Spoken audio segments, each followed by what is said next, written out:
Boa noite, bem-vindos a esta especial informação da RTP Açores, totalmente dedicada a uma entrevista com o Presidente do Governo no seu gabinete no Palácio de Santana. Uma conversa de balanço de 16 anos de governação com o homem, o político Carlos César, de 55 anos. O testemunho passou para as mãos de uma nova geração de açorianos.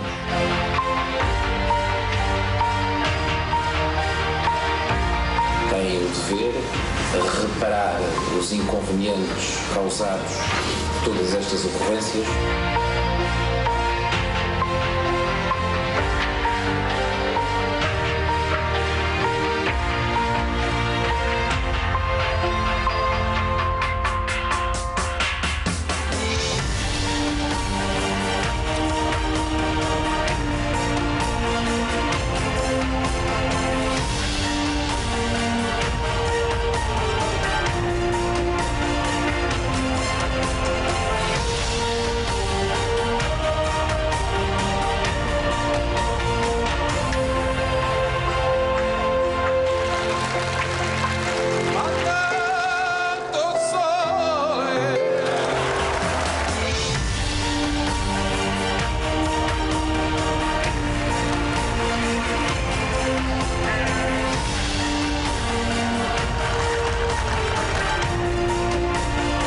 A gente vai resolver isso.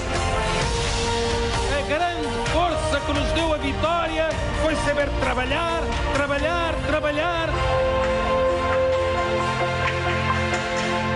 Que bom é ser açoriano. Sr. Presidente, boa noite, obrigado por ter aceito o convite da RTP Açores. O que é que sente ao ver estas imagens? Era isto que tinha projetado na sua missão de Presidente do Governo? Bem, essas imagens reportam-se ao meu percurso. O que eu projetei, sendo Presidente do Governo, foi ter como saldo uma região mais desenvolvida, mais preparada, mais resistente perante as adversidades e mais sustentável. Penso que em algumas componentes esses desafios foram bem conseguidos, noutras têm que ser prosseguidos, noutras acautelados, e há muito por fazer. E é assim mesmo, a democracia é assim. Há um tempo e um período para cada um de nós, de acordo com a vontade do povo, de acordo com a nossa própria disponibilidade para servir e para dar lugar aos outros. É essa a regra democrática com maior pendor republicano e com maior ênfase ético. É isso que aconteceu. Tenho muito orgulho no meu trabalho. É um trabalho que foi desenvolvido durante muitos anos na oposição, durante outros, nestes últimos 16, no exercício das funções de governo, e no futuro também a minha ação cívica como político. Eu tenho gosto, tenho empenhamento e faz parte de mim servir a minha terra em cada momento da forma que é propício fazê-lo. E destaca algum daqueles momentos que vimos, tem ali vários, uns bons, outros menos bons, tem algum que tenha ficado? Bem, visto um pouco à distância, é mais leve dizê-lo, mas os meus primeiros anos como Presidente do Governo foram muito centrados, por um lado, no reequilíbrio da situação financeira da região, e por uma recuperação das nossas expectativas no domínio da modernização e da infraestruturação da região, mas, por outro lado, no acudir permanente a um conjunto de catástrofes naturais que se foram sucedendo mês após mês, ano após ano, no meu primeiro mandato. Eu recordo que, no próprio dia em que tomei posse, um dos membros do Governo teve que ser imediatamente deslocado para a Ilha das Flores, porque nesse mesmo dia houve enormes inundações que destruíram pontos, que bloquearam o acesso do Concelho das Lajes ao Concelho de Santa Cruz das Flores. Pouco tempo depois tivemos inundações na povoação, depois tivemos grandes tempestades de mar que trouxeram embarcações para o meio da Avenida Marginal de Ponta Delgada, e por aí adiante. Depois tivemos os acontecimentos infelizes na derrocada da Ribeira Quente. Enfim, e fiquei um pouco com a sensação de que a minha vida estava repartida entre a governação tradicional, propriamente dita, e a função de bombeiro, não é?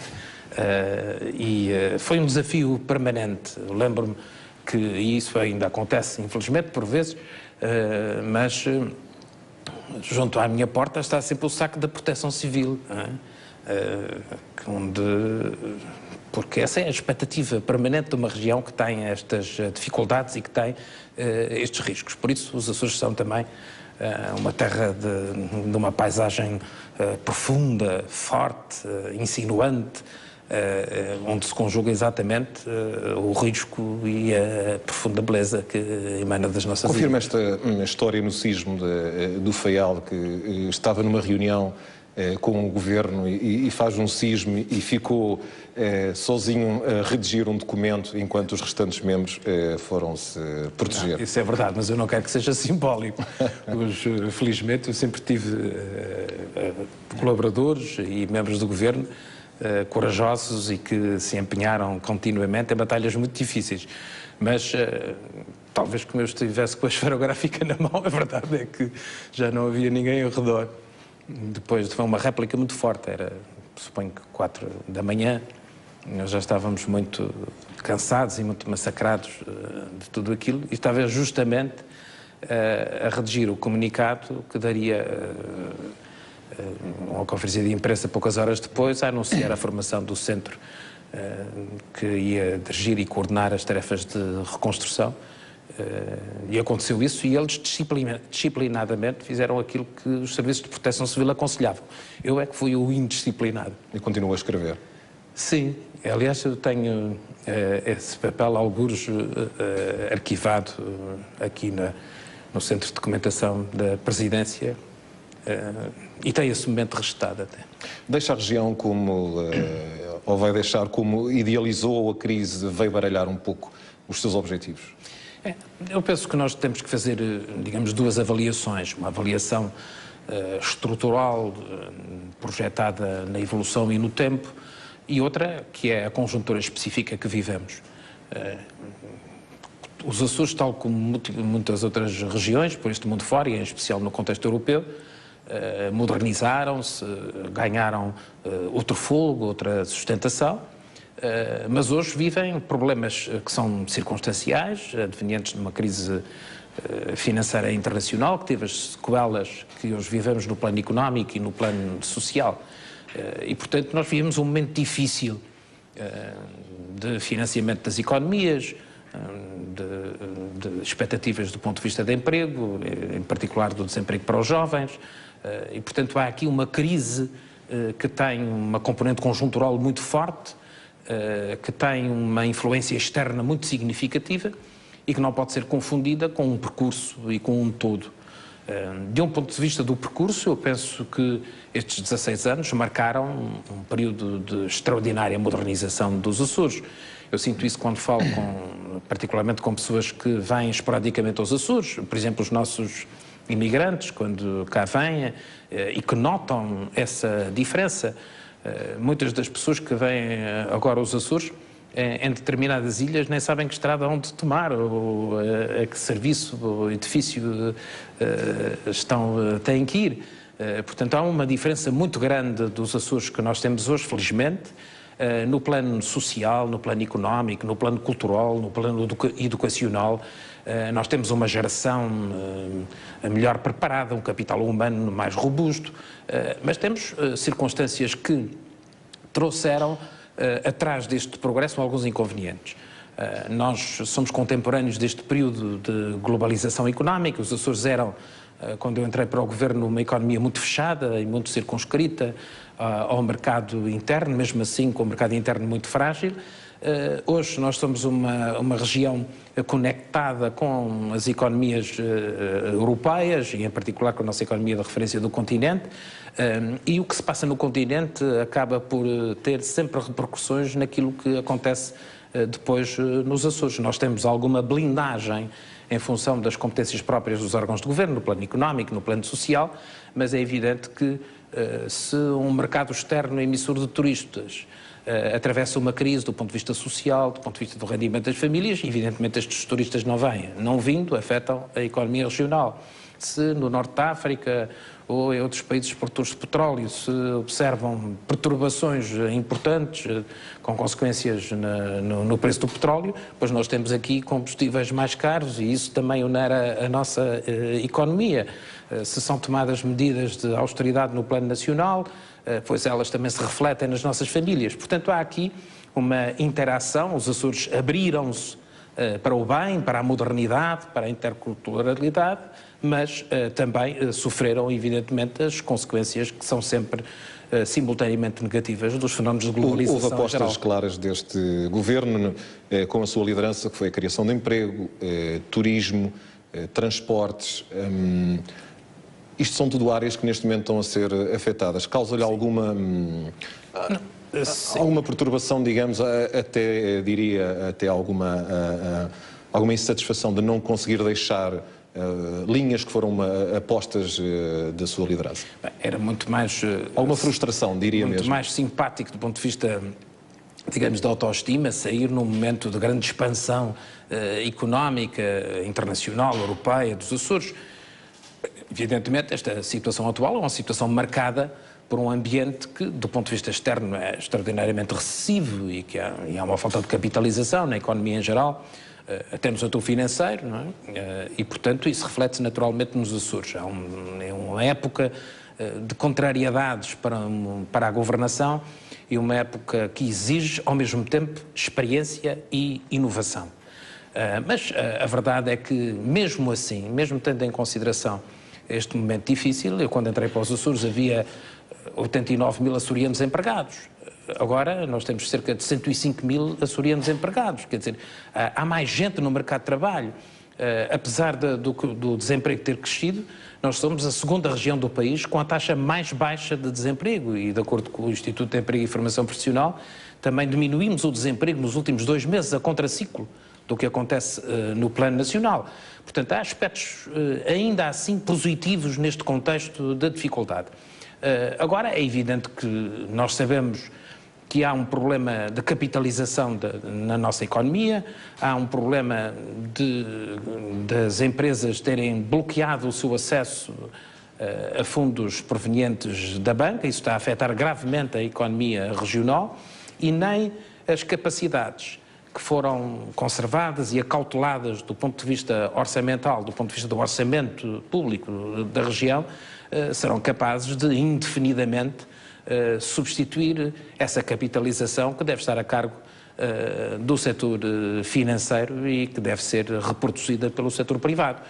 Portanto, o Estado não pode ser não pode promover a substituição integral da economia privada, embora o Estado, como se vê nestas circunstâncias de crise e com os resultados que estão a acontecer nos Açores, é essencial para assegurar níveis de coesão social e de coesão económica que sejam compatíveis com a democracia e com os direitos das pessoas. A nível dos transportes aéreos, foi uma das medidas mais populares nos seus anos como Presidente do Governo, quando chegou ao Governo, também com a ajuda do então Primeiro-Ministro António Guterres, que baixou o preço das passagens. Mas nesta altura há também uma enorme contestação ao preço das passagens e alguns economistas e alguns analistas e até a oposição aponta como sendo um obstáculo ao desenvolvimento Antes dos economistas e da oposição, eu sou o principal opositor ao preço dos transportes aéreos. Nós gostaríamos que os preços dos transportes aéreos fossem muito menores. Embora, já que estamos falando de balanço, se fizermos a comparação entre o custo do transporte aéreo quando entrei para o Governo e hoje, ele é muito mais barato hoje. E mesmo assim é competitivo em relação a alguns destinos. Mas há um problema que aqui se coloca, é, como sabe, o financiamento das companhias aéreas está sujeito a regras europeias que regulamentam a concorrência. Este financiamento, no caso do transporte dos Açores para o exterior, particularmente para o continente e para a Madeira, é regulado por um conjunto de obrigações de serviço público que são propostas pelo Governo da República à União Europeia e correspondem a um financiamento do Governo da República, e por isso nós estamos subordinados a esse quadro de financiamento. Ou seja, é necessária a anuência do Governo da República para mudar esse quadro de financiamento das operadoras aéreas sujeitas às obrigações de serviço público ou para, pura e simplesmente, mesmo no mesmo contexto financeiro, mudar regras. Nós temos pendente propostas nesses domínios que julgamos nós, com muita brevidade, será possível proporcionar ao Governo da República uma decisão sobre essa matéria para ultrapassarmos esse constrangimento. Mas é verdade que o transporte aéreo, quer das pessoas, quer de mercadorias, constitui uma dificuldade. Mas a maior dificuldade é, sem dúvida, a crise dos mercados, a crise nos mercados emissores. Basta ver a diminuição brutal que tem existido de turistas continentais para os Açores e também para a Madeira.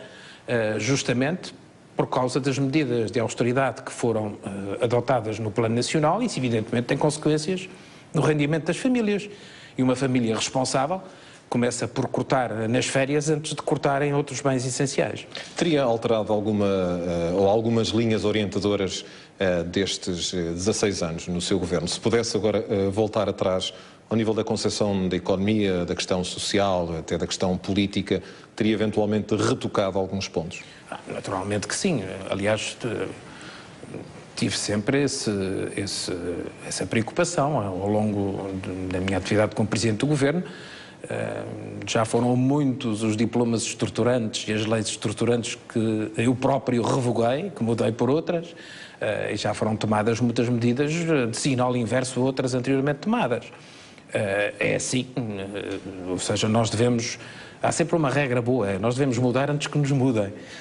Eu sempre tive esse raciocínio na minha gestão política e, por vistos, com razoáveis resultados.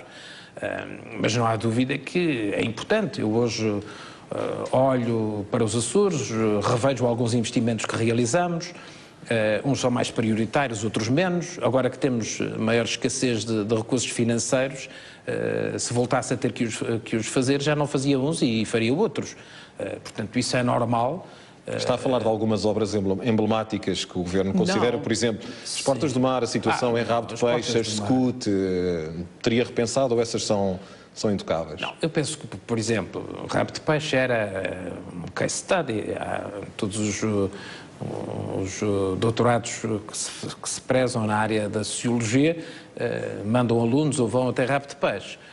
Hoje tem menos matéria-prima para fazer exercícios sobre a pobreza e a indigência, porque foi um local onde nós construímos centenas de habitações, onde temos empregos muitos meios do ponto de vista da ação social e da inclusão social, e temos já, digamos, indicadores que permitem ter algum êxito. É verdade que é um investimento desproporcional, ou seja, nós esperaríamos que com o investimento que já fizemos numa zona deprimida como Rabo de Peixe tivéssemos melhores resultados, como já tivemos, por exemplo, em outras zonas pescatórias também deprimidas, como por exemplo em São Mateus, na Ilha Terceira, onde tivemos um melhor sucesso do ponto de vista dos objetivos que tínhamos perseguido.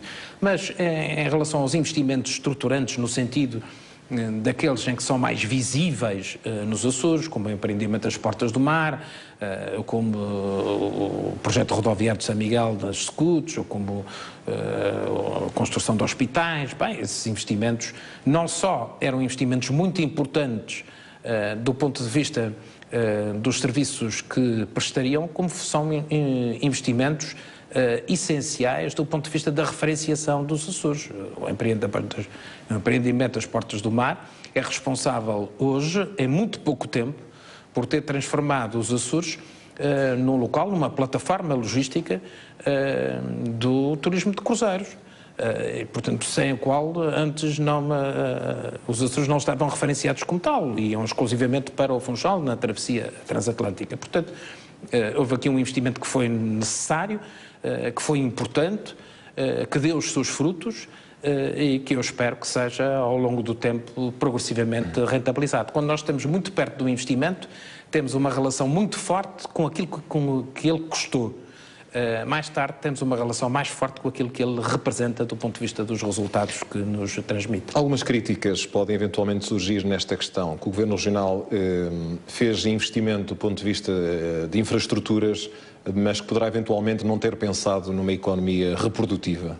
Aceita essas críticas ou eram fundamentais as obras ao nível de equipamentos, das escolas, etc., mas faltou criar uma visão económica para as ilhas do ponto de vista privado, por exemplo? Sim.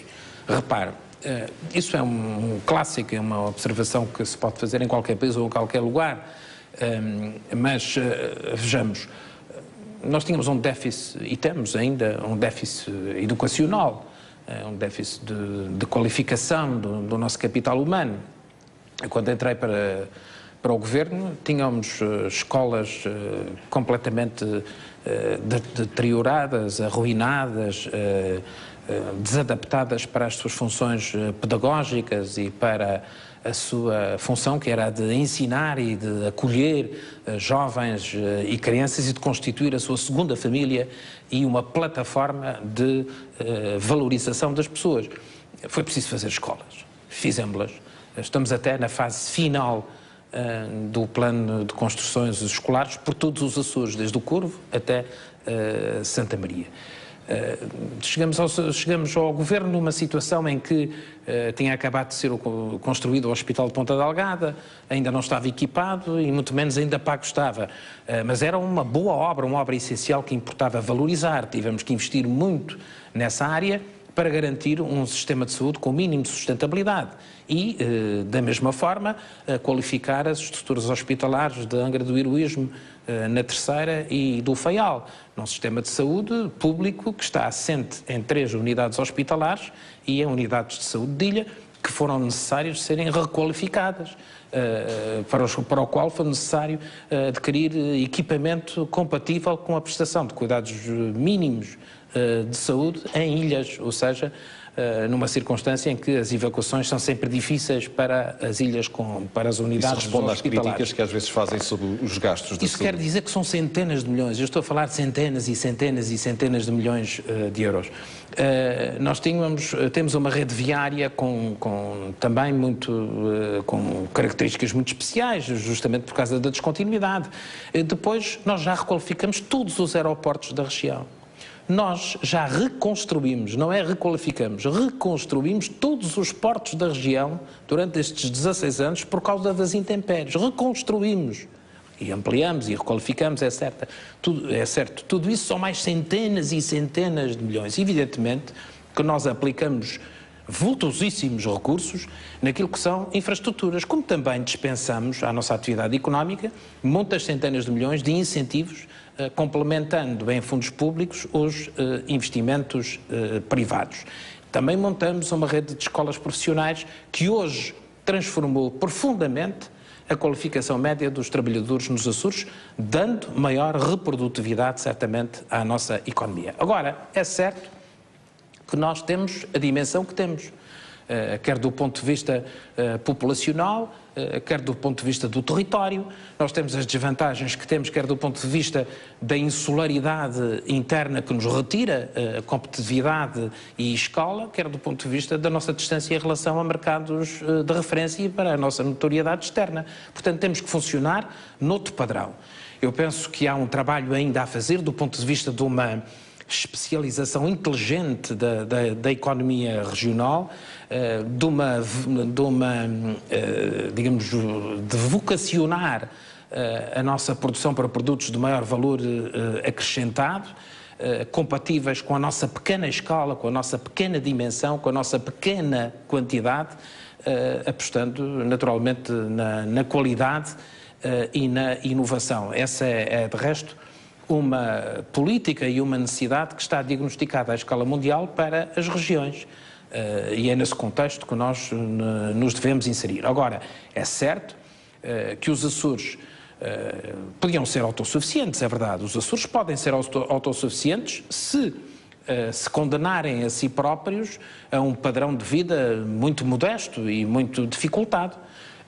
Mas os Açores precisam de contar com a União Europeia, precisam de contar com os recursos nacionais para prosseguirem a convergência que estão a fazer.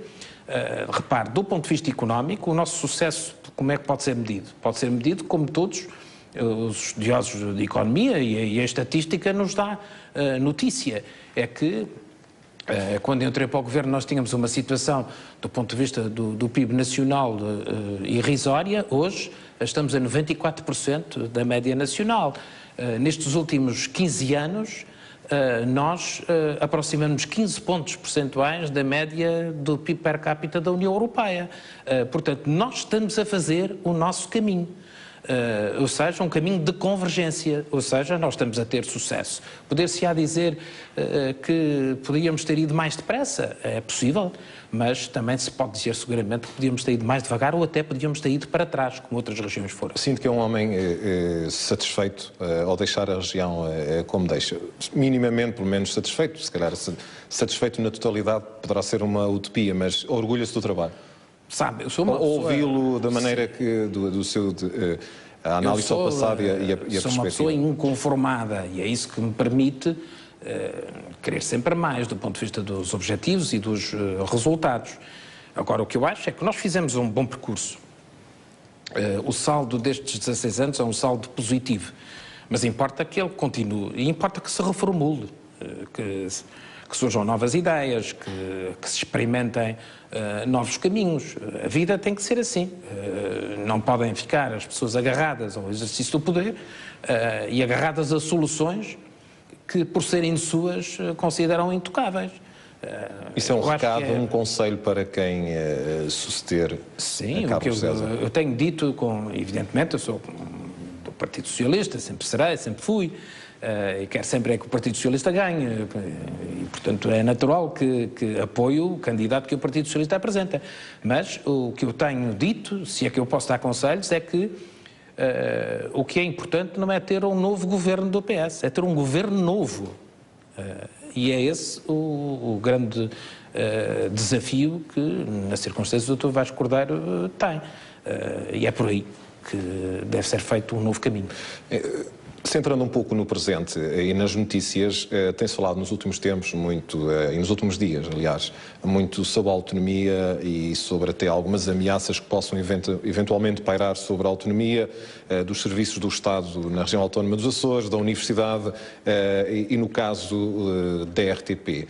Como é que justifica esta situação? Há uma desconfiança, em seu entender, profunda por parte da República em relação às autonomias? Eu penso que há, embora tenho que dizer que isso faz um pouco parte da genética da administração central, não é? Não posso imputar isso especificamente ao Primeiro-Ministro atual. Em regra, os governos da República têm uma posição de reserva em relação às regiões autónomas do ponto de vista da afetação dos seus recursos. E, portanto, não posso deixar de considerar que assim é. Agora, o que eu acho é que há uma visão reforçada, atualmente, dessa concepção centralista, que não é exclusiva para os Açores, também acontece com a região autónoma da Madeira, e há, sobretudo, uma ruptura com o paradigma de relacionamento financeiro que foi conquistado há cerca de uma década. Os Açores e a Madeira viveram durante muitos anos num contencioso autonómico que afetou gravemente a coesão e a unidade nacional e que tinha a ver sistematicamente com o seu financiamento, com o financiamento dos seus órgãos de governo próprio. E foi fundamental a aprovação da Lei de Finanças Regionais, ainda no tempo em que o engenheiro António Guterres era Primeiro-Ministro e o professor Sousa Franco Ministro das Finanças. Essa lei veio justamente estabilizar esse relacionamento financeiro e, de certa forma, pacificar as relações entre a administração central e as administrações regionais, contribuindo muito para a unidade e para a estabilidade no Estado. O que me parece agora que está em causa é justamente questionar esse relacionamento financeiro. Esses casos da Universidade dos Açores, da RTP, são casos onde eu não coloco em causa a necessidade de reformular, de reestruturar, de transformar. Isso é próprio da vida, deve ser assim, e é justa e necessária a ambição de melhorar todos os serviços. Mas o que está em causa não é isso. Ou melhor, o que motiva esse desejo de reestruturação não é propriamente a eficiência desses serviços, a modernização ou a qualidade desses serviços. É não gastar dinheiro com esses serviços. por outras palavras, transferir obrigações financeiras do Estado para a administração regional. O que é que motiva o Estado na RTP ou na Universidade dos Açores? É dizer, nós pagamos por esses serviços tanto durante o ano, nós não queremos pagar, só podemos pagar isso. Das duas uma, ou reestruturam ou o Governo Regional que paga. Há aqui uma alteração de um modelo de relacionamento financeiro que pode desestabilizar gravemente a unidade do Estado. O modelo atual financeiro define muito claramente a corresponsabilização no desenvolvimento das regiões autónomas. Há verbas que são dadas, alocadas aos Açores e à Madeira para cobrir os sobrecustos dos aspectos em que as regiões autónomas têm competência própria, os sobrecustos derivados da insularidade e da sua distância. Há também, nessa Lei de Finanças Regionais, uma previsão da arrecadação pelas próprias regiões dos seus impostos, das suas receitas dos seus impostos para esse fim, e há uma componente à margem da Lei de Finanças Regionais que tem a ver com as responsabilidades próprias do Estado nas suas funções de soberania e nos seus serviços nas regiões. O que está a acontecer é que nesta última componente o Governo da República atual está a transferir o financiamento dessas funções para a administração regional, sem transferir meios para que a administração regional as cumpra. Temo que isso possa agravar-se com a revisão da Lei de Finanças Regionais prevista para o próximo ano? O que eu sei é que já se está a agravar sem a revisão da Lei de Finanças Regionais. Ou seja, quando, no caso dos Açores, tem que ser a região a cofinanciar o serviço público de televisão e de rádio. Quando, no caso dos Açores, tem que ser o Governo Regional a pagar investimentos da universidade e a pagar despesas de funcionamento da sua tripolaridade. Quando isso vai acontecendo de serviço em serviço, de circunstância em circunstância, nós retilhamos repartições de finanças, pagamos estagiários, oferecemos computadores, enfim, como se o papel estivesse invertido. Como se a região fosse uma região petrolífera e próspera que vai ajudando o Estado na manutenção dos seus serviços, porque o Estado é pobre e indigente. Há qualquer coisa aqui que não está bem. Nós, evidentemente, temos todo o gosto em ajudar, mesmo nas áreas que não são da nossa competência, mas na medida das nossas possibilidades e não num plano de obrigação jurídica, porque do ponto de vista constitucional a obrigação é inversa. Eu sinto às vezes nas suas palavras e outras entrevistas que o Presidente do Governo Regional entende que os governos da República, por vezes, não cumprem os seus deveres de coesão social para com os Açores, para com o território. Sim, não tenho dúvidas. Sabe, eu já nas funções de Presidente do Governo, salvo erro, já trabalhei com 5 primeiros ministros. Em regra, esses primeiros ministros presidiram a governos onde nunca faltaram ministros com alto pendor centralista. Em todos esses governos, eu tive conflitos com ministros justamente por sentir essa desconfiança ou até essa manifestação de desconsideração que é muito comum entre a classe política nacional, particularmente aquela que pelula à volta do meio lisboeta e da burocracia parlamentar. É verdade que entre esses primeiros ministros houve diferenças entre eles do ponto de vista da sua visão sobre as autonomias, e eu destaco de todos esses o engenheiro António Guterres, que foi sempre um homem com uma grande visão da coesão nacional e que sempre considerou que a coesão nacional não era feita através de uma atitude disciplinadora, imperativa, altaneira perante as regiões autónomas, mas ao invés, através da valorização das regiões autónomas para os desígnios nacionais. Mais do que o engenheiro José Sócrates, isto para falar nos do Partido Socialista. Sim, mas eu seguramente entre os vários primeiros ministros com quem trabalhei, o engenheiro António Guterres foi claramente aquele que mais se empenhou e valorizou nas autonomias. Eu recordo quando ele me dizia, e isso aliás era corroborado depois pelo Presidente da República, a data Jorge Sampaio, que os Açores deviam ser uma componente deviam ser utilizados também como uma componente da nossa política externa, deviam ser uma entidade ativa nesse domínio. Se nós temos uma relação privilegiada com alguns Estados dos Estados Unidos, pois a região devia ser depositada a favor da política externa e da melhoria das relações euro-americanas e luso-americanas. Se nós temos uma configuração física tão semelhante e histórica tão comum, com arquipélagos como Cabo Verde, que já são um país, pois a nossa política externa para Cabo Verde devia ser centrada no domínio e na liderança que os Açores podiam fazer nesses domínios. Bem, a verdade é que depois vão sempre aparecendo uns ministros que dizem assim, mas estes senhores dos Açores não são um Estado, como é que agora se relacionam com Cabo Verde? Ou então alguns meios da diplomacia que acham isso também escandaloso. Portanto, há aqui uma visão que oscila entre a suspeição e o despeito, muito individualista e muito centralista, que tem prejudicado muito a coesão e até a afetividade nacional.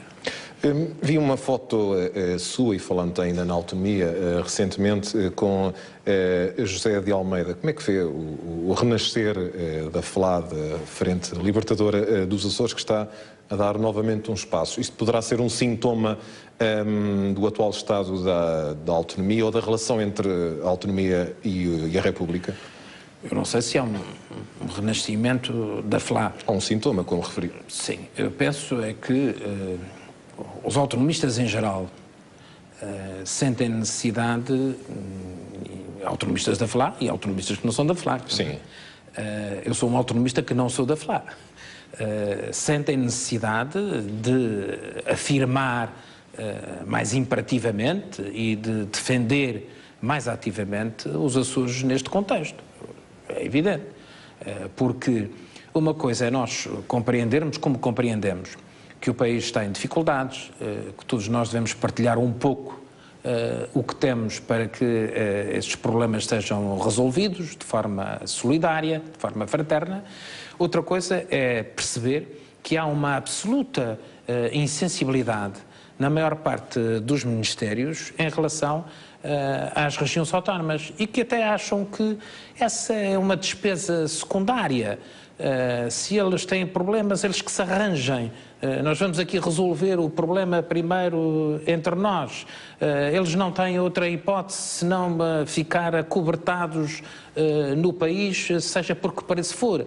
Bem, essa é uma visão que evidentemente prejudica, como disse, a coesão e a afetividade nacional e que suscita evidentemente movimentos de protesto. Não creio que exista um sentimento separatista nos Açores que mereça ser referenciado, mas há uma coisa que é verdade e que sempre foi, desde o final do século XIX, é que há uma forte aspiração autonomista, há um forte sentimento autonomista. O que é diferente da independência, até porque o senhor... Que é diferente da independência. O senhor esteve até e que é diferente também do municipalismo, do regionalismo à escala do continente. Nós somos uma região com uma identidade muito forte. Deixaram-nos sozinhos muitos séculos. E nós olhamos muito para nós próprios e criamos a nossa identidade. Somos fraternos, somos solidários, mas isto de ser açoriano não é a mesma coisa do que ser europeu do continente. Não resisto a fazer-lhe esta pergunta ainda falando, já que estamos a falar na FLA, que o senhor foi um dos organizadores da contramanifestação disto, da FLA, mas acabou por condecorar alguns dos seus elementos. Apesar de não concordar, como já disse, com as ideologias, reconhece a importância desse movimento. E por isso mesmo houve essa condecoração. Eu reconheço a importância da história e dos factos da história. E dos erros que todos nós cometemos.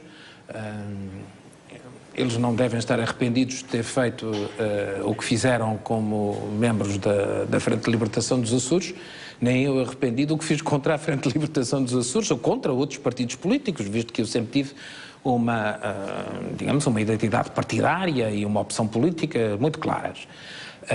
Evidentemente, se nós nos transportarmos para a década de 70, pois a política era feita de outra forma. A exuberância com era mais quente a política. Era, e em alguns aspectos, bem melhor, porque não estávamos submersos neste protocolo institucional que às vezes nos confunde e que nos afasta de valores e de intenções programáticas e nos confina a uma espécie de dança institucional em que cada um perde o sentido da vida e o sentido do seu projeto político. Mas os anos 70 também tinham inconvenientes, tinham a exuberância, por vezes acabava na bufetada, não é? Portanto, aquilo que hoje nós vemos como altamente exótico, quando se vê os parlamentos de Taiwan ou outros, isso não era assim muito incomum nos anos 70 em Portugal e muito menos nos Açores. E, portanto, eu hoje saúdo, sou amigo e dou fortes abraços a muitos companheiros e até camaradas que no tempo dos anos 70 pertenciam à Frente de Libertação dos Açores, presumo eu, ou pelo menos a apoiavam. Aproveito essa deixa do confronto e faço-lhe a seguinte questão. Já fez as pazes com Martins Goulart, também foi líder do PS e com quem disputou a liderança do PS, mas foi um processo até conhecido pouco pacífico. Como é que estão as relações neste momento? Foi digamos, um contencioso à moda dos anos 70, embora já... Mas não envolveu Chapada, neste caso. Não, até porque, devo dizer que o engenheiro Martins Goulart é um homem muito inteligente, tinha a impulsividade própria daquele tempo, como eu, da minha juventude naquele tempo.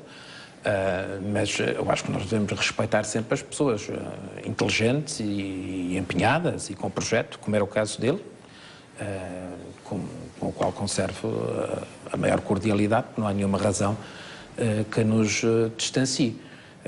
O que há de pior na política não é a divergência de opinião. O que há de pior na política é o pessoalismo, a forma de resumir tudo a tucatulá e o desprestígio e a invasão do privado e a má cobrança das questões éticas que ocorrem.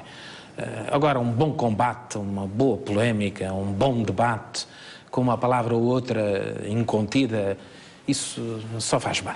Mas já voltaram a conversar, para além do dia da condecoração? Não nos encontramos com frequência. A última vez que eu encontrei foi há 2 anos, mas com a maior cordialidade. Não há nenhuma razão para que isso não aconteça. Quem é para si, ou a importância ou não, e a relação que tem com Mota Amaral? São 2 pessoas que marcaram até agora a região, presidentes do governo. Qual é a sua visão olhando para trás como homem e político? Eu sempre tive uma boa relação pessoal com o Dr. Mota Amaral, mas extraordinário que isso pareça, porque nos últimos anos, antes de assumir as funções justamente de Presidente do Governo, eu fui segura e honrosamente um dos seus maiores opositores e com o qual tive fortes debates. Mas é curioso que isso nunca me impediu, mesmo à época, de cultivar com ele uma relação de cordialidade e de admiração que eu julgo mútuas. Fiz, aliás, na companhia dele, era ele ainda Presidente do Governo, várias visitas ao exterior, onde privamos e onde conversamos sobre os nossos Açores e sobre o mundo, onde sempre me pude perceber que havia uma grande diferença entre as convicções dele e as minhas, nos mais variados planos. Mas isso nunca me impediu de ter uma relação institucional muito correta e também não tenho razões de queixa. E escolha pedir alguns conselhos, por exemplo, na fase inicial? Não, sabe, porque no princípio eu tive que aprender por mim próprio. Não havia muita disponibilidade, digamos, dos partidos da oposição para me ajudar. Pelo contrário, até havia... enfim, uma atividade continuada no sentido do meu primeiro governo, que não tinha maioria parlamentar, não chegar ao fim. Mas, por isso, tivemos que contar com os nossos próprios recursos, com as nossas próprias energias e, sobretudo, com as energias dos açorianos. Foram muitas pessoas, eu orgulho muito desde que assumi funções, ter procurado que pessoas, independentemente da sua conotação partidária ser outra, que não a do Partido Socialista, poderem estar connosco e poderem colaborar connosco. E tive sempre uma grande vigilância em relação àquilo que considerei ser uma tendência natural, porque é assim que acontece sempre, que os membros do Governo ou outros decisores intermédios efetuassem ou represálias ou afastassem pessoas que seria injusto fazê-lo. E tenho hoje amigos que são do PSD que reconhecem isso e que, aliás, foram beneficiários dessa minha atitude e dessa minha conduta. Eu penso que isso é muito importante na sociedade açoriana, porque era esse o déficit que vinha de antes. E, portanto, é importante conservar esta capacidade que nós temos de trabalhar uns com os outros, lealmente, é certo, no âmbito da confiança que é necessário para o desempenho de determinadas funções. Não fazia sentido eu ter num lugar de relevo do ponto de vista da decisão alguém que não confiasse no plano político ou que fosse fazer uma política exatamente contrária àquela que eu desejava que fosse feita para ali. E, portanto, aí há um limite para a confiança política. Não quer dizer que essa pessoa tenha que ser do partido do governo, mas quer dizer que essa pessoa tem que ter uma conduta de lealdade compatível com a orientação programática daquele que o nomeou, ou daquele que definiu a estratégia para a função que vai desempenhar. Eu penso que estas coisas melhoraram muito nos Açores. Há um mundo, digamos, açoriano, que é o maioritário, onde as pessoas se movem em liberdade, onde as pessoas trabalham umas com as outras. Eu, de vez em quando, faço algumas incursões nessas empresas, nesses lugares de trabalho, como faço também nas redes sociais, e vejo como a intolerância é sempre praticada pelos mesmos. São sempre os mesmos, 10, 12, 14 num âmbito, no outro. Mas os Açores Reais não são isso. Os Açores Reais são pessoas que exercem um contraditório, que polemizam, que trabalham com fins diferentes, mas que são muito fraternos e que têm um grande amor pelos Açores. Costuma utilizar o Facebook?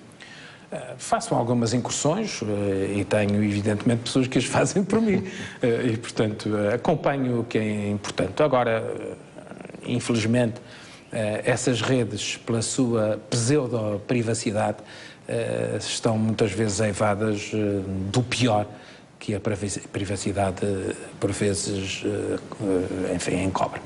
Falava há pouco em relações e também na liberdade e no respeito institucional.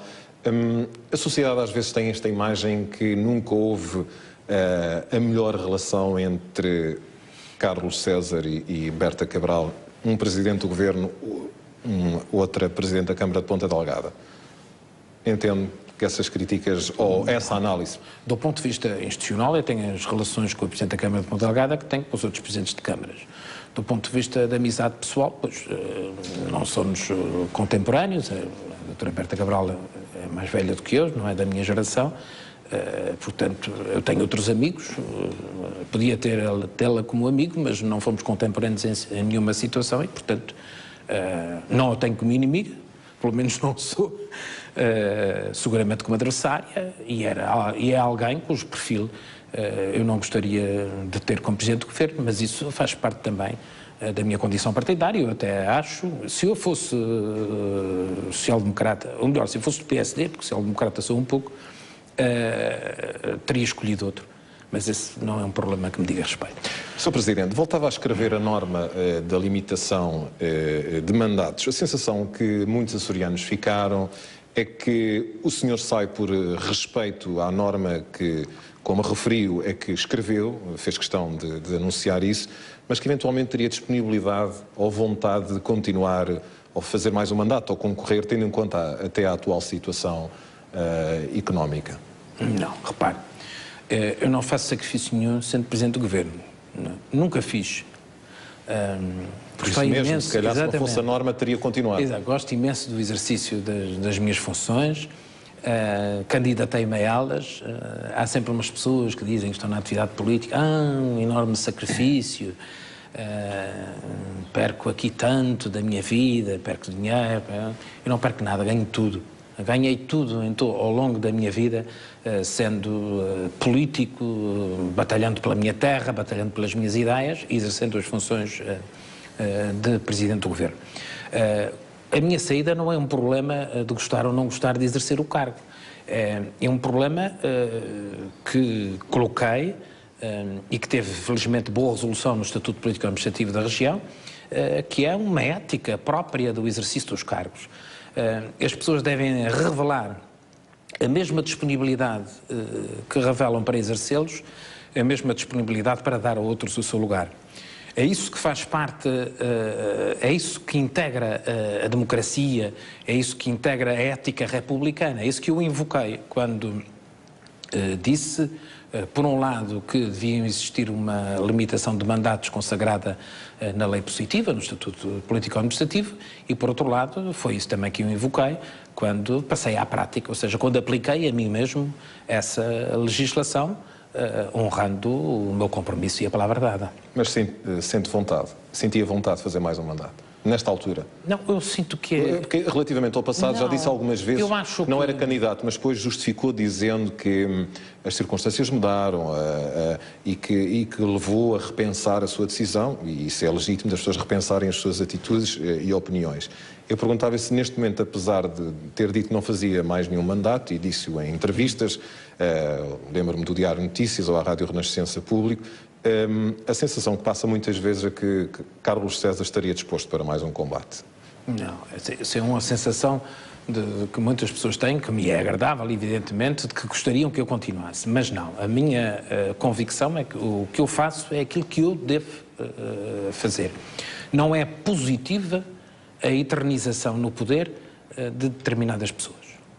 Sobretudo daqueles que têm uma posição de liderança que pode ser absoluta.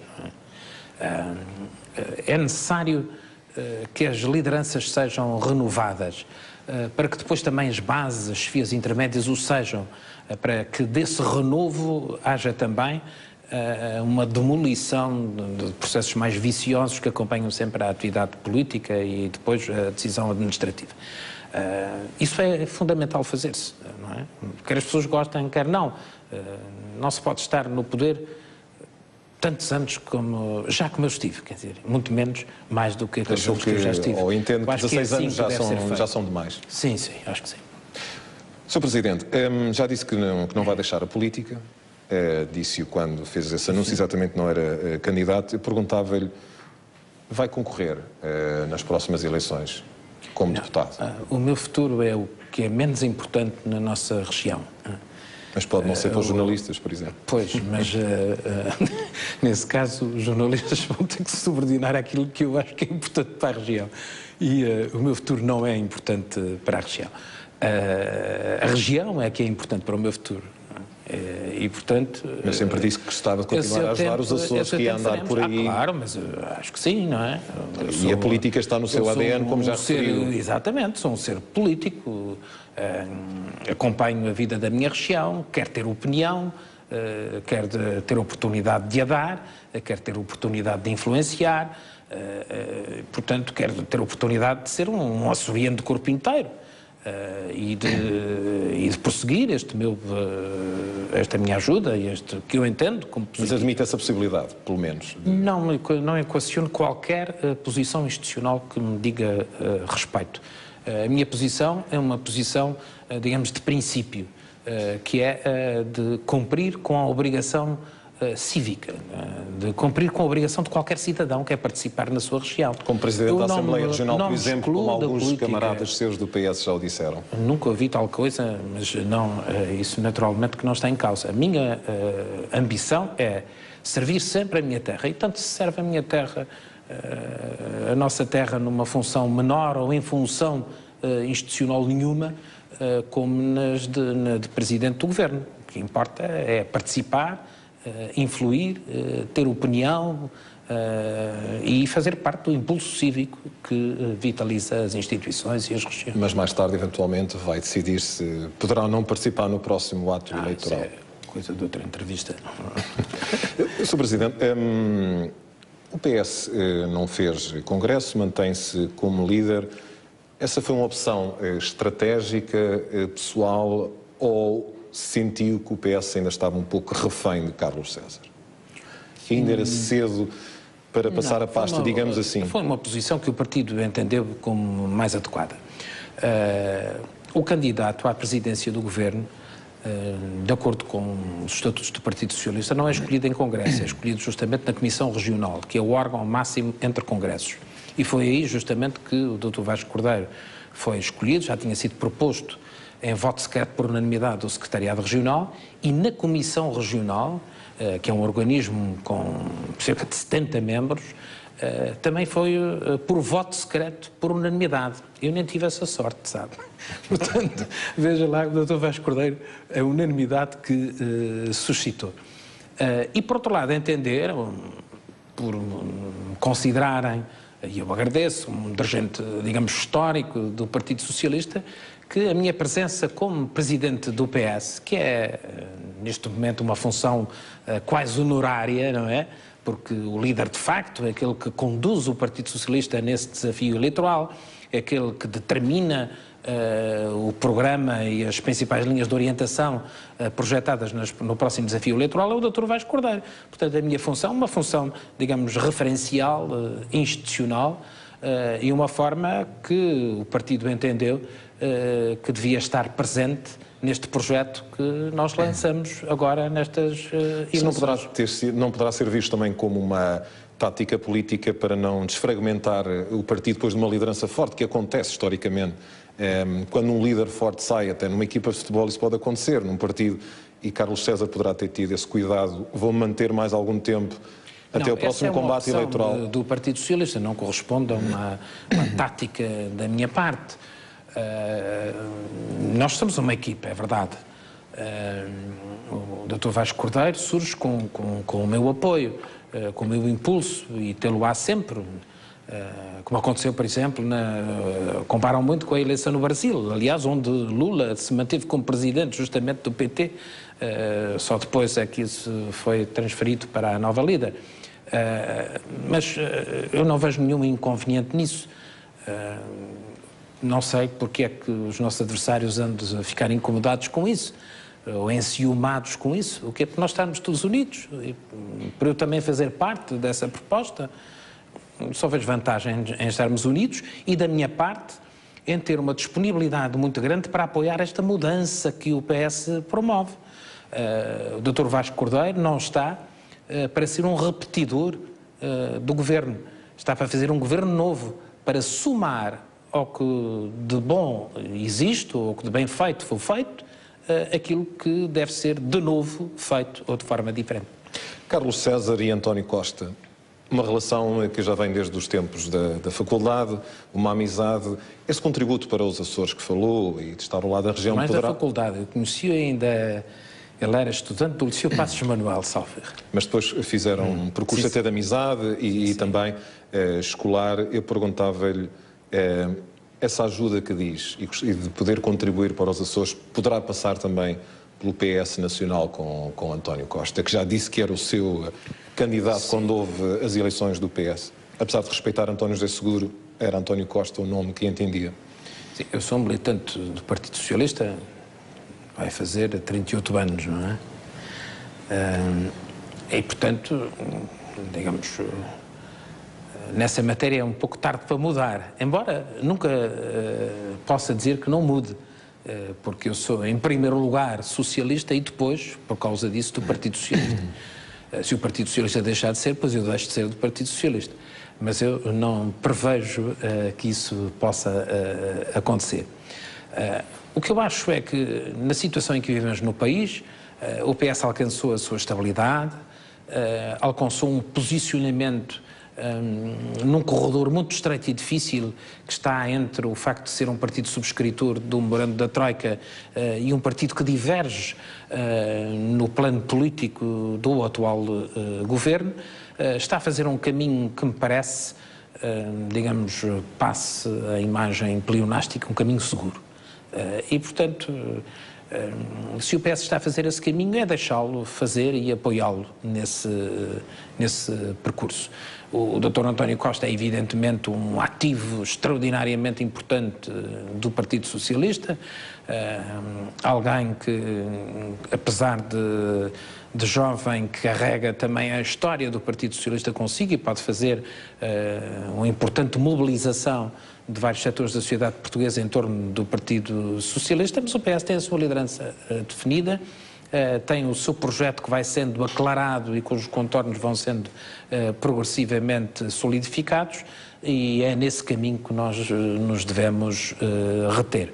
Agora, é importante que o PS tenha também um posicionamento claro na sociedade portuguesa, como é importante que a esquerda na Europa também se reposicione e se redefina. Sendo que esse posicionamento não tem acontecido nos últimos tempos. Eu sinto que é, em geral, um problema dos partidos socialistas europeus, que não se posicionaram bem, mesmo neste contexto de crise. À esquerda compete associar à globalização económica a globalização dos direitos sociais. À esquerda compete estabelecer um limite para as desigualdades. À esquerda compete valorizar as produções regionais e as produções locais. À esquerda compete dar conteúdos à democracia e não apenas exercer um debate que por vezes é frugal, que não tem substância para a cidadania. Eu sinto que a esquerda europeia tem perdido eleitoralmente muito por causa disso, e a própria vitória de François Hollande é uma vitória a contraciclo dessa institucionalização passiva é uma esperança para si, dos Hollande. partidos socialistas e sociais-democratas. Diga? É uma esperança para si, François Hollande? Eu penso, há sempre, digamos, um período que após a eleição das pessoas nós vivemos alternadamente a esperança com a desilusão, porque elas próprias, essas pessoas, confrontam-se com a realidade e voltam atrás em muitos dos seus sonhos e das suas ambições. Mas eu acho que a vitória de François Hollande, se não valer pelo seu conteúdo, valerá pelo seu alarde. E isso vai ser importante numa mudança que eu acho que é absolutamente necessária na Europa que nós temos. Falando na Europa que não temos. Carlos César já deixou alguns recados para a Europa, nomeadamente que a solução para a Europa estaria no federalismo. É uma voz já antiga nesta matéria. Eu perguntava-lhe se continua a partilhar desta posição do federalismo para a Europa, mesmo que isso possa implicar uma maior centralidade de poderes, num federalismo, e a perda de espaço autonómico nas regiões, por exemplo. Se não pode haver uma certa incompatibilidade, já que o federalismo pressupõe uma maior centralidade de poder e decisão. Sabe, eu sou federalista pela razão exatamente contrária. É porque eu acho que do federalismo resulta a valorização do regionalismo. Mas já lá vamos. O que me parece fundamental nesta Europa é que nós temos um conjunto de ações de natureza conjuntural que têm que ser feitas, a emissão de obrigações, a valorização do Banco Central Europeu numa posição mais ativa, a capitalização do BEI, enfim, programas especiais para os países periféricos com fragilidades orçamentais e com dívidas soberanas que não têm boa resolução ou perspectivas de boa resolução, etc. Há um conjunto de questões que são imediatas e que têm necessidade de uma resolução urgente e conjuntural, mas há uma Europa estrutural sem a qual nada disso terá sustentabilidade ou constituirá um remédio para os próximos tempos. É uma Europa que precisa, para sobreviver, de se autodefinir, de se limitar do ponto de vista da fronteira como espaço económico e como Estado social. A Europa precisa dar dimensão económica e social ao seu conteúdo territorial. Nós precisamos, é certo, de mais união orçamental, nós precisamos de mais união monetária, nós precisamos de uma política económica, de uma política externa de defesa e de segurança únicas, mas nós precisamos de algo sem o qual eu não quero essas políticas e essas uniões, que é a legitimidade democrática dos órgãos de governo da União Europeia. Eu não elegi o comissário Johannes Hahn, eu não elegi o presidente da Comissão Europeia, eu não quero ser governado por quem não elegi. Portanto, há aqui uma reforma institucional da União Europeia que tem que ser feita do ponto de vista da legitimidade democrática que falta ao governo europeu. Uma vez legítimo, eu acho que os Estados-membros devem abdicar de um conjunto de poderes que são essenciais e que hoje fazem parte da soberania, entre aspas, de cada Estado. E eu julgo que, com essa transferência de poderes das esferas dos Estados para o governo europeu, valorizam-se também concomitantemente as entidades regionais que dão substância e que fazem a Europa, região a região, lugar a lugar. Mas também não pode haver essa transferência de poder das autonomias. Mas é isso que acontece, sabe? O que vai acontecer é, na melhor das previsões de aprofundamento democrático, e naquilo que eu defendo, é que vai haver uma transferência de competências na vertical, no sentido ascensional, para o governo europeu, e a boa governação democrática vai aconselhar também que algumas dos poderes que estão hoje nos Estados, nas administrações centrais dos Estados-membros, venham reforçar o conteúdo da Europa regional. A Europa regional é a Europa onde se faz a coesão social e onde se pode dar o grande impulso económico. Vamos agora centrar um bocadinho esta entrevista em questões mais pessoais e políticas e de referências. Eu começo por essa última questão. A sua grande referência política em Portugal poderá dizer-se que é Mário Soares? É verdade, também por razões pessoais.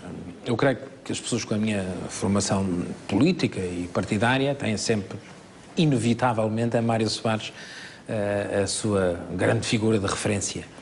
É o grande herói da resistência democrática, é o grande obreiro da democracia portuguesa e o grande defensor da democracia portuguesa, particularmente nos anos 70, é também o grande obreiro da integração europeia e da Europa connosco.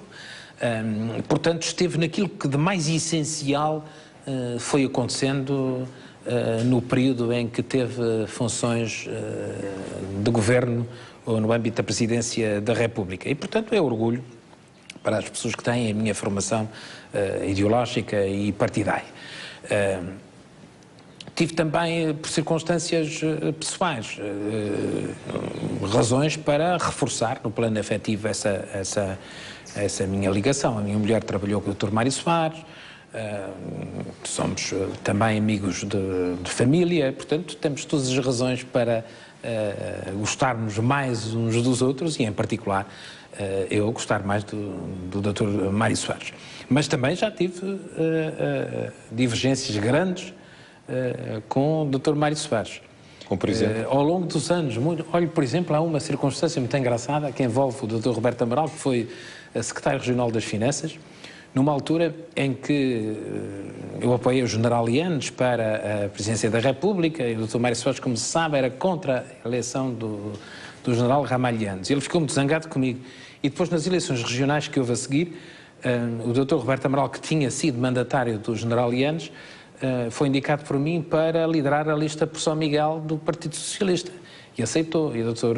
Mário Soares não queria assinar a procuração para a lista, porque o Dr. Roberto Amaral tinha feito parte da Comissão de Apoio ao general Lianes. E que mais tarde depois dizia-me ao telefone, exatamente, e ele dizia-me ao telefone: você não percebe nada disso, vai ver como esse senhor ainda vai sair do Partido Socialista. Bom, o problema é que o Roberto Amaral, com o qual, aliás, eu tenho uma relação enorme de amizade, saiu mesmo do Partido Socialista algum tempo depois. E o Dr. Mário Soares, que até tinha funções no Estado importantes, não se esqueceu de me telefonar no dia em que foi anunciada a saída do Dr. Roberto Amaral. E disse-me assim: eu não lhe disse, e quando eu ia responder o telefone já estava desligado. Portanto, não me faltaram também circunstâncias em que E políticos que gostava de ter conhecido, por exemplo, não só a nível nacional, mas internacional, políticos que sejam a referência para si, posso falar se calhar em Bismarck, no Churchill, ou há outros que tenham marcado, por exemplo, o Olof Palme, enfim, já que falou na social-democracia. O Olof Palme eu não o conheci, mas por acaso até a minha mulher conheceu. Mas é uma figura que, do ponto de vista da história contemporânea, também me fascina, que é o general de Gaulle. Em relação ao qual eu até tenho muito sentimento de admiração, porque embora goste muito, por exemplo, de François Mitterrand, naturalmente, a verdade é que o general de Gaulle foi, entre os estadistas europeus, um verdadeiro pioneiro do ponto de vista da descolonização, não é? Quando ele já estava a descolonizar, François Mitterrand ainda contestava esse processo, não é? Portanto, foi um homem, independentemente da sua área conservadora, para a época, um homem progressista e com uma grande visão. E das pessoas que eu conhecia, houve muitas que evidentemente me encantaram, embora o Presidente Obama tive apenas uma conversa com ele de 5 ou 6 minutos, com o Presidente Clinton tive outras oportunidades, porque depois estive com ele na cerimónia que fui da independência de Timor, ficamos num barco que nos serviu de alojamento e, portanto, gostei imenso de falar com ele, mas houve uma pessoa, sobretudo, que me fascinou muito, que foi o Jacques Delors. Há aqui uma fotografia neste seu gabinete que está ao lado de Jacques Delors. Que é uma pessoa de quem eu, enfim, como todos os europeus e os amigos da Europa e da União Europeia têm evidentemente estima e admiração, mas a conversa que tive com ele foi tão agradável que depois se repetiu por em duas circunstâncias posteriores, e que gostava de que ele tivesse vindo aqui aos Açores fazer uma conferência e que acabou por não suceder por razões na altura que o impediram, mas é uma personalidade que constitui para mim, se me perguntarem no plano europeu qual é a minha referência atual, eu diria que era Jacques Delors. Estamos aqui no seu gabinete, tem anos e horas de trabalho aqui nesta sala. Fazia-lhe até 2 questões, ou uma em 2, ou a famosa 2 em 1. Como é que costuma tomar as decisões e qual foi a mais difícil para si que tomou nesta sala, se é que há alguma? Não retenho uma decisão que tenha sido a mais difícil. Tenho ou uma das mais difíceis? Muitas decisões difíceis. Por exemplo, uma das decisões sempre que mais me atribulou foi a de fazer remodelações, de chamar as pessoas que iam abandonar funções, etc. É desagradável do ponto de vista pessoal. Mas como sempre usei muita franqueza e muita clareza, sempre fui bem correspondido. Aliás, eu devo dizer que não tenho nenhum membro do governo que tenha saído com o qual tenha qualquer contencioso pessoal e sou, aliás, amigo deles todos, bastante amigo deles. E, portanto, foi assim que as coisas se foram processando. Mas o grande problema, digamos, da decisão solitária é a instabilidade com que nós vivemos um dia. Às 10 horas recebemos uma boa notícia, às 10h30 uma notícia péssima. Às 11 horas ficamos muito satisfeitos por ter dado certo uma coisa que fizemos e depois, meia hora depois, metemos as mãos na cabeça e como é que eu fui decidir uma coisa assim, não é? E depois temos que ter coragem ou arranjar uma forma, enfim, sensata e habilidosa de voltar atrás, sem que as pessoas percebam todos, olha, ele decidiu assim, agora já está decidindo de outra maneira. Isso é o nosso dia-a-dia, não é? Isso pode levar a... Mas eu tenho tido ao longo dos anos bons colaboradores no governo que fazem, digamos, a instrução dos processos e que me facilitam muito nas decisões. Eu tenho, enfim, um método de trabalho que dizem às vezes que é muito centralizador, mas eu gosto de ser responsável por aquilo que realmente conheço e por aquilo que realmente decido. Portanto, há uma margem de decisão própria dos membros do governo, mas eu gosto... Mas é um líder controlador, entre aspas. Se for entre aspas, sou, não é? Ou seja, no sentido positivo. Eu não sou um líder de representação social, eu não estou neste palácio como se fosse um monarca. Eu estou aqui como um governante, como um executivo, como alguém que sabe o que é que está a assinar e que, na maior parte das vezes, disse o que é que devia lá estar para eu assinar a seguir. Já fez escolhas erradas para o governo? Nomes? Sentiu que... Não me parece que seja uma coisa de que eu deva falar. Não estava-lhe a pedir nenhum caso concreto. Fiz muitas escolhas certas. Eu acho que temos tido bons governos, não é? Portanto, fez muitas escolhas certas, suponho que já fez algumas erradas. Perante circunstâncias muito difíceis, não é? Nós temos tido circunstâncias muito difíceis, mas eu não creio que... Não me estou a recordar de nenhuma situação em que eu tenha pensado assim, foi nomear esta pessoa, e depois ele não percebe nada disto, não atina com a função. Não, em geral não tive desilusões com as pessoas que nomeei. Agora, o que eu procuro é ir renovando progressivamente aqueles que vão ocupando essas funções, de modo a que haja uma margem menor para um certo imobilismo e para um certo clima de vício na decisão. O Sr. Presidente falava na instabilidade do seu dia-a-dia. É dado à variação do humor? No seu relacionamento com os membros do Governo, com a sua equipa? Eu não desanimo com os insucessos e também não fico eufórico com os êxitos. É exigente. Mas, enfim, gosto mais de ter êxitos do que insucessos. Portanto, e é exigente para as pessoas que colaboram consigo? Sim. Há uma coisa, sobretudo na administração, que me desesperou sempre e que eu confesso que me desespera ainda, que é a lentidão. É tudo muito devagar. Tudo o que se pede para fazer num determinado tempo tem que se voltar a lembrar pouco tempo antes. Se não se lembrar, só aparece 2, 3 dias depois, ou 2, 3 meses depois.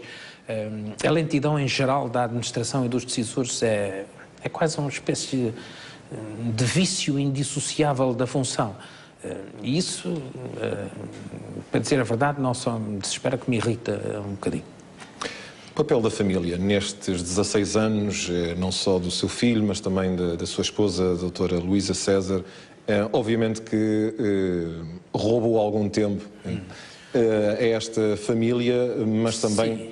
sente que teve também sempre o apoio incondicional e a percepção de que foi correspondido. Não só isso. No meu caso, eu conheci a Luísa na política, ou seja, porque ela era militante do Partido Socialista, tinha aliás numa visita aos Açores. Exatamente, ela veio aos Açores numa missão de um organismo do Partido Socialista que se chamava a Coordenação da Zona Sul e Ilhas, e portanto veio fazer um relatório sobre nós.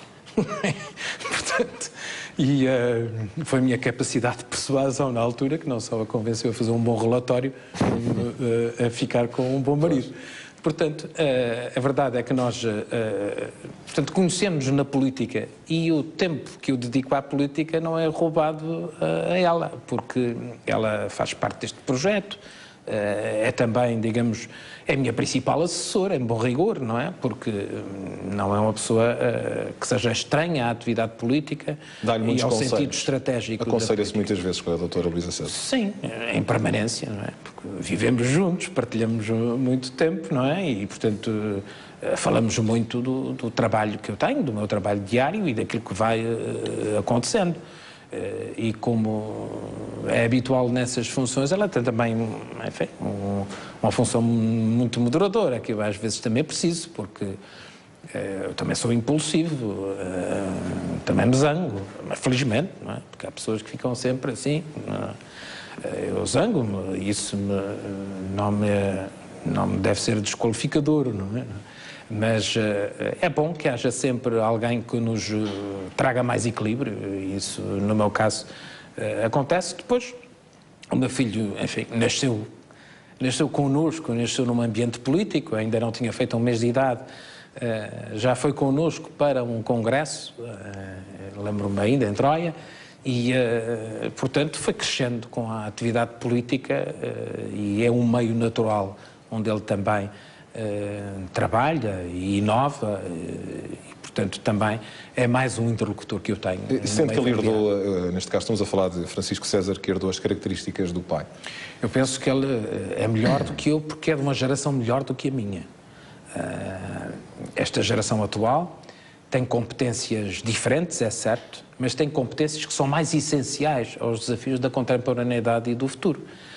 E por isso é que eu acho que a mudança para essas gerações mais novas é fundamental, porque é preciso adicionar algo que deve ser feito com uma energia muito especial, com uma energia dessas pessoas que têm já alguma maturidade, mas que têm um sentido de inovação e de conhecimento do mundo bem diferentes. Há um elemento novo na família. O Afonso, o seu neto, fez mudar o seu olhar sobre a vida, e nomeadamente também numa pesquisa que fiz, é um tema que, e como acabei de ver agora na sua cara, que coloca sempre um sorriso em Carlos César, o Afonso. É extraordinário ter um neto, não é? E, portanto, enfim, aí é que eu não sei se não teria, se não tenho um bom estímulo para fazer, de facto, uma pausa na minha atividade política, porque contemplá-lo, falar para ele, ainda não é falar com ele. É uma das coisas mais deliciosas que eu posso fazer nestes dias de hoje. Acredita em algum Deus? Sabe, eu tenho uma posição digamos, eu sou um crente. Fui educado na religião católica, tenho uma proximidade que não é, todavia, uma proximidade ritualista, mas reservo muito para mim essa interlocução. Vai sentir saudades deste gabinete? É um lugar agradável, não é? Como vê, foi transformado num lugar agradável, que ele não era tão agradável assim. Mas, sobretudo, da natureza da minha atividade diária, como acontece em qualquer caso, não é? 16 anos à frente de um governo, gera um ritmo, uma responsabilização, digamos, euforias e temores que são associáveis a uma função como esta e que não são associáveis a outras funções. Não fico com saudades, sei é que vou ter, digamos, uma ambiência e um trabalho que são diferentes. E se sentir saudades, põe a hipótese de voltar a candidatar-se? Não. Há sempre aquela máxima de que a água não passa, mesmo a água não passa 2 vezes por baixo da ponte. Evidentemente que nós nunca podemos excluir no nosso futuro o exercício de quaisquer funções. Tem 55 anos, portanto... Desafios, é verdade. Pode fazer uma pausa e voltar a ser candidato pelo PS.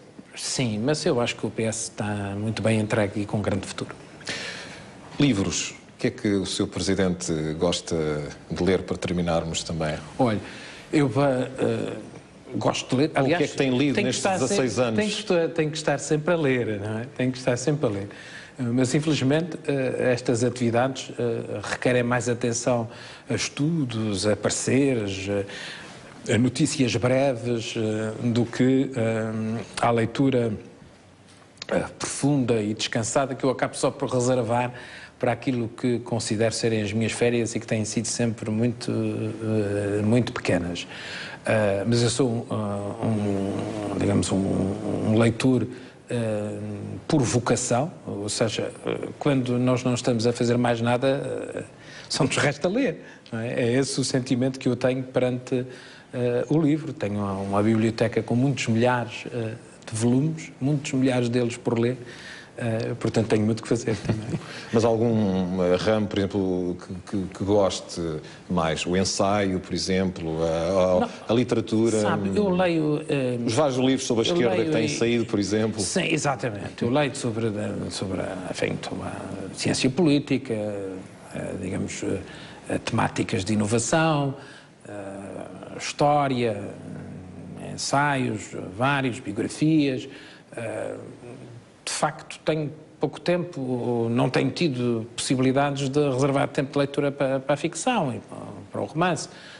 Leio assim umas páginas quando alguém me oferece, porque depois também tenho que reportar minimamente o agradecimento da oferta, mas a verdade é que referencio muito naquilo que constitui, digamos, uma capacitação para a atividade toda. A leitura pode ser acompanhada, há quem faça isso, por música. Tem alguma preferência ou algum estilo? O que nós temos até vamos ter nos Açores, eu espero que seja um projeto que seja desenvolvido pelo próximo governo, são os livros lidos em suportes áudio, não é? O que vai com certeza ajudar muita gente a trabalhar e a ler / ouvir ao mesmo tempo. A música é uma fuga para si, ou um prazer? É digamos, é um back-office da minha atividade. O que é que costuma ouvir? Música clássica? Música clássica e música contemporânea. Tenho boa música. Sobre filmes também, para aquilo que me conta, se calhar não tem muito tempo também. Sim, não tenho. Eu vejo pouca televisão e pouco cinema, em boa verdade. Não é? Portanto. Porquê é que vê pouca televisão? Por falta de tempo só? Sim, basicamente por isso também, não é? Já me basta ter que ouvir os noticiários e, enfim, e de estar em sintonia com o mundo e com a minha região. E depois, pronto, depois leio, depois descanso, depois falo, depois passeio, enfim. Resta sempre tempo para ver o Sporting. Isso é uma pequena reserva que eu tenho e que encontro, procuro, na maior parte das circunstâncias, embora tenha uma grande oposição na minha casa ao futebol, mas arranjo sempre um espaço para ver o Sporting. Enfim, uma pessoa tem que ter um defeito na vida, não é? Para terminar, a última questão, se o Presidente pedia-lhe um exercício também. Quem é Carlos César aos olhos de Carlos César? É que é uma pessoa que aprendeu muito ao longo da sua vida a corrigir alguns defeitos, a ser mais tolerante, a valorizar menos, digamos, o impacto negativo da divergência ou até das ofensas pessoais. Sabe que nesta atividade de político nós criamos alguma indiferença, mas eu nunca, para dizer a verdade, essa indiferença nunca foi verdadeira. Eu não gosto de ler quando me criticam negativamente ou quando me ofendem. Não gosto. Acho que ninguém gosta. Não posso dizer que...